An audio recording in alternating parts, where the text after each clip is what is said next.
Cartório Segundo Ofício Bergamasque aqui no município de Canarana, trazendo vários assuntos importantes e seus serviços também para toda a comunidade de Canarana. Muito obrigada pela oportunidade de estar aqui, conversando com vocês, com os ouvintes da rádio, para a gente trazer informações sobre os serviços do cartório. Inclusive, a primeira informação que é até legal eu trazer é que o cartório mudou de nome. Agora o cartório se chama Cartório Bergamasque Canarana MT Brasil. Tá bom? Então, assim, o primeiro assunto que eu quero falar é sobre o protesto. Vou tentar explicar um procedimento que não é tão simples de explicar, mas vamos lá, porque é um serviço de utilidade pública que a gente quer fazer aqui.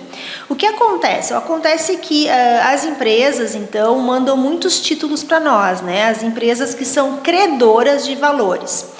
E não só empresas privadas, a gente tem muito título que vem para nós cobrarmos dos devedores, que é em relação a IPVA, licenciamento. Isso são títulos que a Fazenda, na verdade a Procuradoria Estadual que manda para nós, Então, se por acaso a pessoa não pagou o PVA da sua moto, do seu licenciamento, ele vai acabar aqui no cartório. O que a gente faz? E aí, nisso, várias outras empresas, por exemplo, a Companhia de Águas, a Águas Canarana, manda para nós. Se você não pagou sua conta de água, vai aparecer aqui no cartório. A Energisa também. E, assim, aí entrando mais especificamente no que eu queria falar, o que está acontecendo? As pessoas, por exemplo, que não pagaram, estão com a sua conta de água aberta lá na Companhia de Águas. Aí a pessoa está sem água, ela vai lá na Companhia de Água e paga aquele débito, aquilo que ela está devendo lá. Tudo certo, pagou, a companhia manda religar a água. Mas, como esse título passou pelo cartório, como essa dívida passou pelo cartório, tem que vir aqui ainda e cancelar aquele protesto. Porque senão o nome da pessoa, o CPF, vai ficar aqui em cartório ainda como protestado. E aí isso implica que quando ela for abrir uma conta em banco, quando ela for pegar um financiamento, quando ela for, ou numa loja, abrir um crediário, por exemplo, vai aparecer esse protesto deste cartório aqui, que é em relação, por exemplo, a uma água, um talão de água que não tenha sido pago. Então, esse é o meu alerta, é que depois que pague essas dívidas, venha no cartório para terminar o processo, que é o que consiste esse processo. É o cancelamento do protesto, É cancelar esse protesto. Só cancelando esse protesto é que sai do nosso livro aqui, sai do nosso sistema, digamos assim, como protestado, e também a gente vai mandar essa informação de que foi cancelado para a Serasa, SPC, ou seja, enquanto não passar por aqui, não vai ir essa informação para esses órgãos esses órgãos como Serasa e SPC, porque como fomos nós que enviamos a dívida para a Serasa SPC, só nós para mandarmos também para eles a informação dizendo que essa pessoa não tem mais esse título, essa dívida protestada. Inclusive, a gente está fazendo um trabalho de ligar, a gente tem muitos casos assim, então nós estamos entrando em contato com todas essas pessoas devedoras e alertando, Assim, 95% ou 99% das pessoas não sabem que o seu nome está aqui ainda protestado. As pessoas acham que porque foram lá na Energisa, porque pagaram aquela dívida ali, está tudo certo. E é esse alerta, então, que eu quero fazer.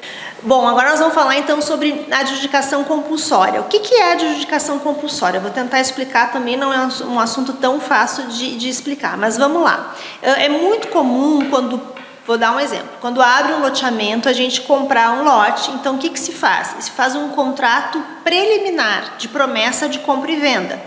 Por quê? Porque eu vou lá na loteadora e parcelo a compra desse meu loteamento. Então, a gente celebra, a gente assina um contrato no qual constam, 24 parcelas que eu tenho que pagar. Bom, a loteadora, ela só vai fornecer a escritura pública, que é o contrato definitivo, só depois das 24 parcelas pagas. O que acontece, isso é normal, normal, não deveria ser tão normal, mas no Brasil inteiro. As pessoas, por algum motivo, elas não fazem a escritura pública. Pode até ser porque elas não terminam de pagar, mas algumas vezes porque chega no final, ela não tem dinheiro para pagar o ITBI, ou ela não tem dinheiro para pagar a escritura, ou não tem dinheiro para pagar o registro de imóveis, enfim, N casos. E o que acontece é que esse deixar de fazer o documento definitivo se propaga no tempo. E aí pode acontecer, pode ter algumas ocorrências, como por exemplo, a loteadora fechar. Nós temos um caso que ali a loteadora que foi a 31 de março, que foi a loteadora da Serra Dourada, ela fechou. Claro, essa loteadora deve ter 50 anos. Então, quando a loteadora fecha, encerra suas atividades, lá na junta comercial, geralmente, né, eles baixaram aquela loteadora 31 de março. Não tem mais como fazer a escritura pública. Por quê? Porque não tem quem assine por essa loteadora, já que ela morreu. É como se ela tivesse morrido, tá? Quando a gente dá baixa na junta comercial. Então, a pessoa não tem mais como ela ter escritura pública. O que as pessoas fazem? É um processo que se chama adjudicação compulsória. Eu provo que eu tenho esse contrato preliminar, provo que eu quitei, e eu vou lá no judiciário, vou lá no juiz e digo, eu quitei, eu paguei, e o juiz dá, então, uma sentença e um mandado dizendo que aquela propriedade realmente deve ser registrada no nome daquela pessoa. Esse mandado vai para o registro de imóveis, o registro de imóveis registra, tudo resolvido, a pessoa passa a ser proprietária. Por quê? E aqui é um alerta importante de fazer. Enquanto não se tem o documento definitivo, a pessoa não tem propriedade. Propriedade a gente só tem quando a gente tem um título e a gente leva no registro de imóveis e o registro de imóveis registra. Aí sim eu sou proprietária. Aí sim eu posso vender para frente esse imóvel. Aí sim eu posso financiar a construção de uma casa em cima desse imóvel. Existem N casos, mas eu estou dando esse exemplo. Bom, qual que é a novidade que eu estou trazendo aqui? É que desde o ano passado, uma lei trouxe a possibilidade do cartório fazer esse processo de adjudicação compulsória. Então não precisa mais ir no fórum, não precisa mais ajuizar uma ação no fórum. Vem aqui, a gente vai fazer o procedimento. O que vai ser esse procedimento?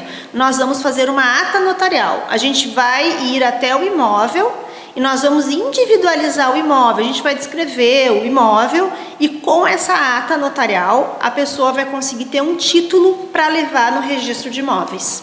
Outro assunto também interessante também aqui nesse bate-papo é com relação ao cartório amigo. Sim, o cartório amigo, assim, é com grande alegria que a gente traz essa ação social. É uma ação social que é da Anoreg Mato Grosso.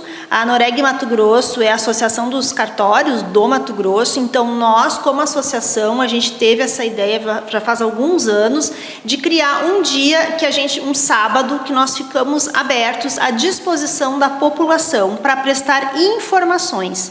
Então, aqui eu convido quem quiser, quem precisar de informações sobre escritura, sobre adjudicação compulsória, por exemplo, sobre certidões de nascimento, CPFs, a gente vai estar aberto prestando essas informações e alguns serviços gratuitos, como por exemplo, a impressão de CPF, se a pessoa precisar, a inserção do CPF na sua certidão de nascimento, isso é possível fazer também, a averbação também, a averbação do CPF na certidão de nascimento, na verdade esse aqui eu já falei, né, é o mesmo.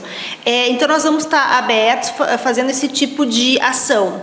E no final desse dia, como é de praxe, a gente realiza o casamento. É um casamento gratuito, né? As pessoas, os casais que têm interesse, eles se habilitam aqui no cartório e não há custo, né? O que acontece só nesse dia. É importante falar, isso que eu quero chamar a atenção, é que o processo de casamento é um processo que ele é complexo, ele tem muitos detalhes, as pessoas precisam vir aqui, dar os seus nomes, trazer os seus documentos para que a gente possa habilitar esse processo de casamento. É um processo com várias fases.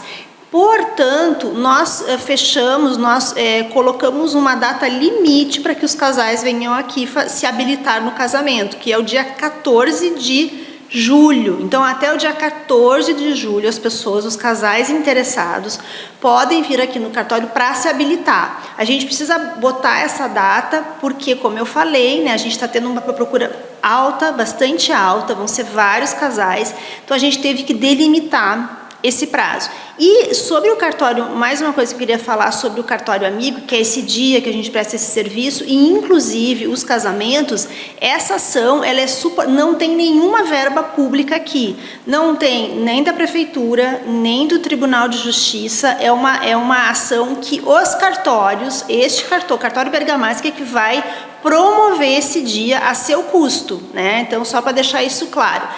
Mas a gente tem uma parceria com a prefeitura, né? A prefeitura de Canarana, no caso.